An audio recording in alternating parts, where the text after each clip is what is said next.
قرار راموش مركزات دياربكر فناني جاد دساب قرار لي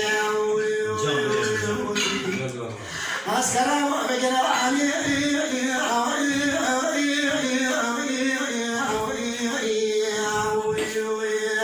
مدينة بني كوبيني الكلا وسيلي الحالي صوصنا بقرافني لكن أنا شاطر بابي أحمد بلي بري لا فناني جاد شاطر كتايا داي ورداني أنا شاطر بداية ورداني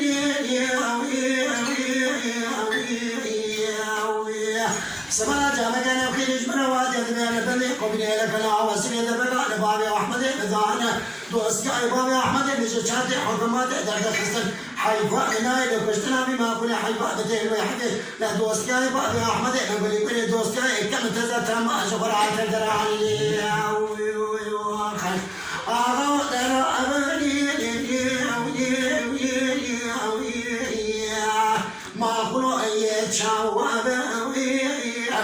كسرك صافي كسرك شوار شريك بشتي بابي أحمد بلي بري آخاي من شكلنا بقي بنعملو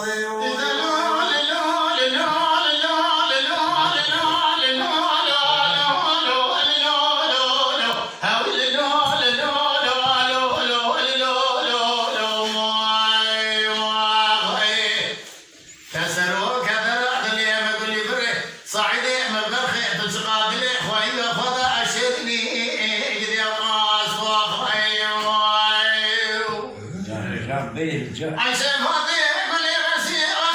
عربني مصوفاني بسماع محمد خصوم خذنا كم معز الصاعي سبب من اسباب احمد مر من ناخذ سقا ديار بكر تقرب من قالوا يا سمي الدل بني هنا يتطلبني قالوا يا سمي الدل هندل هنا جاب كده بخير واجد كابالي كيري قالوا ذا المقام نسبة ضاعي بدن وضاعي أحمد كامر بني ويحسبني